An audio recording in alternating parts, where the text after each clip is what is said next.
Story reads, Akpoti-Uduaghan takes case against Akabio to UN IPU. I saw this at 3 a.m. and I haven't slept since then. I was frightened. And there she was presenting her case to the United Nations.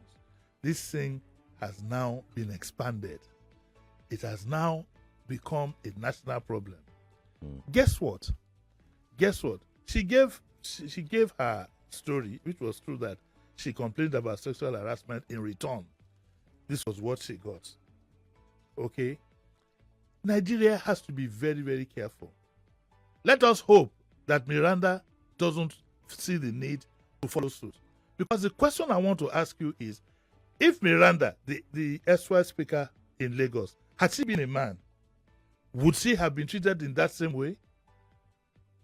We need to be very, very careful and sensitive as a people, the way we handle our things, the way we handle ourselves.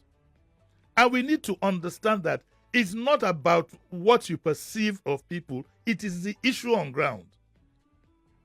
The issue now is that Nigerians are not handling female or women matters with the sensitivity that it deserves. And it serves us right, because it is true. It is true. And I've always said that you need one good example to let every other person fall in line. If Miranda were to follow suit and head in the same direction, then we'll know we're in real trouble. The trouble is not for the country per se. But one thing I can tell you is that this issue is not going to go down. It has become an issue now. It is now even beyond the National Assembly. Okay? And I would plead that, a quiet resolution to be found that will satisfy everybody before it blows up. I ask you again, Sheriff, if Miranda had been a man, do you think she could have been handled the same way that she was handled? Maybe worse. Maybe worse. Yes. I'm very sure about it. Yeah, wait a minute. I mean, what it did to, what the party did to Ambode was worse than this. This was a child's play. Yeah, but they didn't give. All they did was deny Ambode a ticket. She was already the speaker.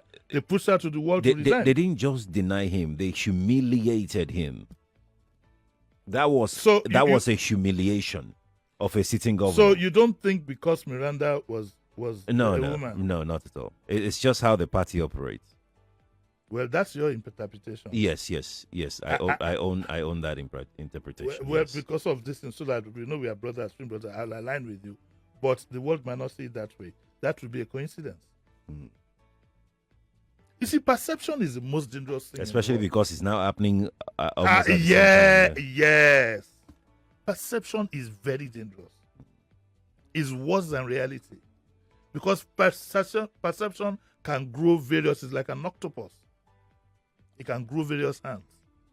I agree. So we need to be extra sensitive with the way we do our things. I must say though, Natasha, she made what I would call a very good. That woman is brilliant.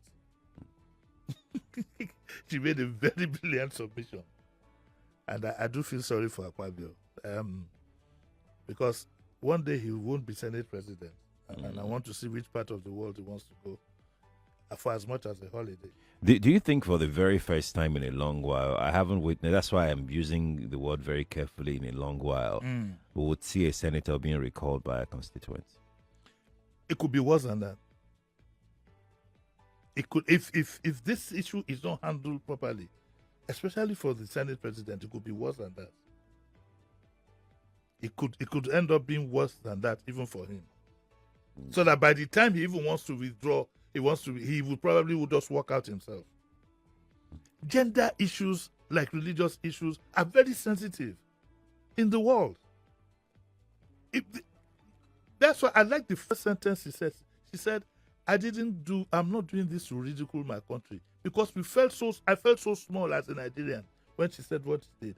That just because she talked about sexual harassment, not only like Chief Egunlewe said, you said she should not parade herself as a senator. She should not. You recovered her security detail, exposing her to danger. When you should have doubled it, so that people don't think. You understand what I'm saying? We need deep thought. How was the Senate President? No, don't withdraw her security detail. We don't want anything to happen. I double it. So if you were to follow that, she shouldn't come anywhere near the office. I mean, come on. And it's difficult to convince me at the end of the day that some certain persons didn't have something to hide in all this. We have a topic on I Beg to Differ in the semifinals is tomorrow, Thursday. And one of the topics is that Nigerian female politicians are often oppressed by their male counterparts. How can you have only 3 women in the National Assembly, in the Senate? That tells you something. I think it's shameful. It tells you something. A country that in the past has had the likes of Mrs. Fumilayo and some Kuti, Elsie Femi Pierce, powerful women. I think it's really, really shameful. Powerful women.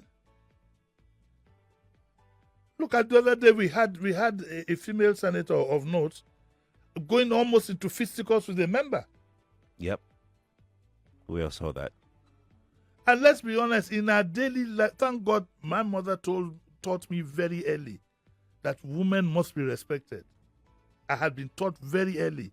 Even the way we relate to them, the way we talk to them, all that is going to be brought down to the barest minimum from now on. Just sit back and watch it happen.